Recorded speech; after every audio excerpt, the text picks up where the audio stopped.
우리가 함께 읽을 말씀 레위기 10장, 시편 11편, 12편, 잠언 25장, 데살로니가전서 4장 말씀입니다. 자, 오늘 말씀으로 함께 나눌 주제는 거룩함입니다. 곧 하나님의 뜻이 무엇인지 묻는 이들에게 성경은 단호하게 대답을 합니다.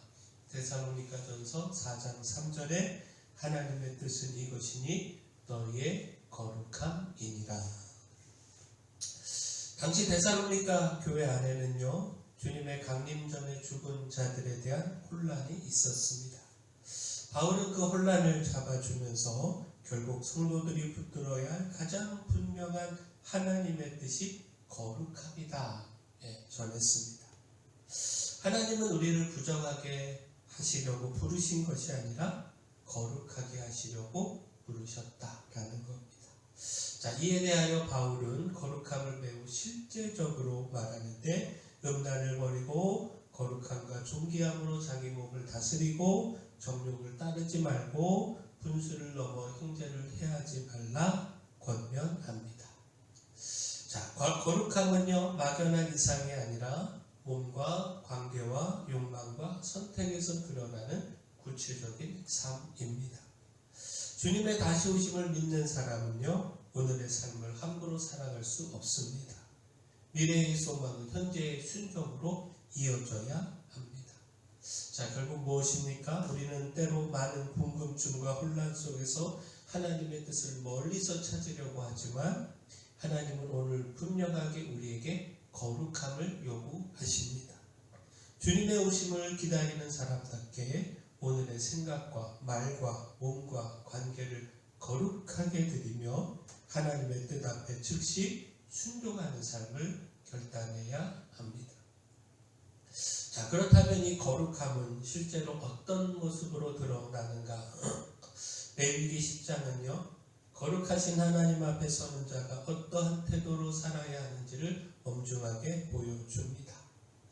곧 아론의 아들 나답과 아비후는요, 각기 향로를 가져다가 여호와께서 명령하시지 아니하신 다른 불을 담아다가 여호와 앞에 분향을 했습니다.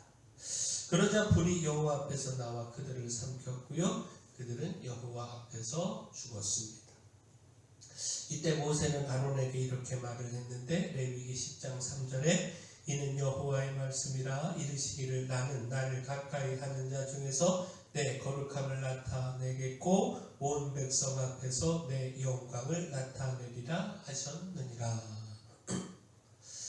자, 이 말씀이 충격적인 이유는요, 그들이 하나님을 멀리하는 사람들이 아니었다라는 겁니다. 나답과 아비후는요, 이스라엘 가운데서 가장 하나님께 가까이 나아가는 자리에 있었습니다. 그러나 바로 그 자리에서 말씀을 가볍게 여겼습니다. 하나님은 당신께 가까이 오는 자들 가운데서 당신의 거룩함을 나타내신다 하셨습니다. 거룩하신 하나님 앞에서는요, 대충도 내 방식도 허락되지 않는다라는 겁니다. 이 사건 이후에 하나님께서 아론에게 포도주와 독주를 금하시고 거룩한 것과 속된 것, 부정한 것과 정한 것을 분별하라. 자, 엄히 말씀하신 것을 보면 하나님 앞에 서는 사람에게 가장 필요한 것은 분별과 절제와 말씀에 대한 철저함임을 다시 보게 됩니다. 거룩함은 막연한 분위기가 아니고요, 하나님 말씀 따라 분별하며 사는 실제적인 순종입니다. 자, 그렇다면 우리는 지금 하나님 앞에서 내 익숙함과 내 편의대로 살고 있지는 않는지, 말씀보다 내 판단을 앞세우는 태도를 보이고 있지는 않는지 우리가 겸손히 돌아보아야 합니다. 거룩한 것과 속된 것을 분별하게 하시는 말씀 앞에 나를 세우고요, 작은 부분에서도 하나님 말씀에 철저히 순종하는 사람으로 서기를 우리가 힘써 구해야 합니다. 자, 말씀 앞에 철저히 서는 거룩함은요, 또한 우리 안에 불순물을 제거하는 삶으로 이어지게 됩니다. 잠언 25장은 이렇게 말씀합니다. 4절 5절에 은에서 찌꺼기를 제하라. 그리하면 장색에 쓸만한 그릇이 나올 것이요 왕 앞에서 악한 자를 제하라. 그리하면 그의 왕위가 의로 말미암아 견고히 서리라. 자, 좋은 그릇은 좋은 재료만으로 만들어지지 않습니다. 그 안에 섞인 불순물이 먼저 제거되어야 합니다. 아무리 귀한 은이라도요, 찌꺼기가 섞여 있으면 장색이 쓸만한 그릇이 되지 못합니다. 나라의 통치도 마찬가지입니다. 왕 곁에 악한 자가 머물면 판단이 그려지고 결국 의가 무너집니다. 자, 이 말씀은 우리의 삶에도요 그대로 적용이 됩니다. 거룩함은 무엇을 더하는 문제이기 이전에 무엇을 제거할 것인가, 바로 이 문제이기 때문입니다. 우리 안에는요 말씀을 흐르게 하고 순종을 미루게 하고 죄를 가볍게 여기게 만드는 찌꺼기들이 있습니다.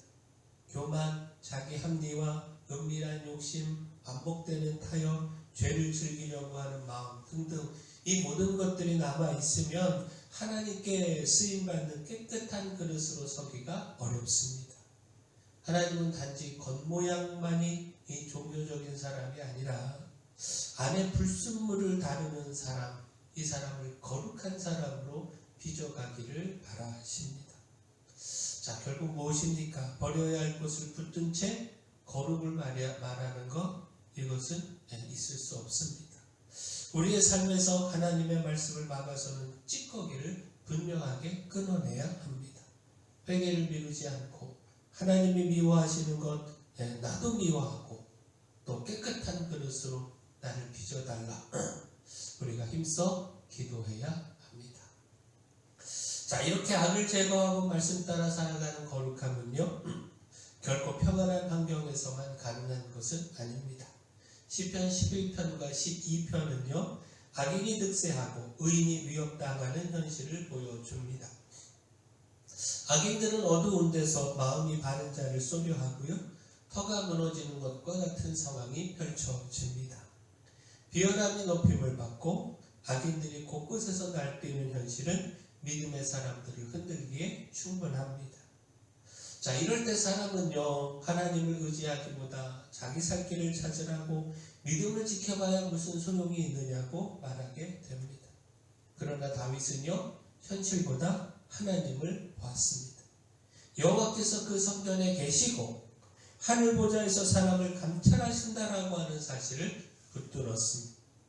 또 가련한 자들의 그 궁핍함과 가련한 자들의 눌림과 그 궁핍한 자들의 탄식을 들으시고 하나님께서 친히 일어나 구원하신다라고 하는 약속을 신뢰했습니다. 다윗의 거룩함은요 모든 조건이 갖추어진 자리에서 나온 것이 아니었습니다. 터가 무너지는 것 같은 현실, 사방의 어둠으로 둘러싸인 그와 같은 자리에서 그는 눈을 들어 하나님을 보고 또 그 하나님을 바라봄으로 그의 거룩함을 지켜갔습니다. 거룩함은요 모든 일이 평안할 때 지키는 것이 아니라 믿음이 흔들릴 만한 그런 현실 한복판에서 끝까지 하나님을 신뢰하는 데서 드러납니다. 그러므로 이해되지 않는 일, 억울한 일, 불안한 일이 있어도 하나님을 신뢰하는 자리에서 물러서지 말아야 합니다. 눈앞에 보이는 악의 힘보다 살아계신 하나님의 감찰하심과 구원을 더 크게 바라보고 믿어야 합니다.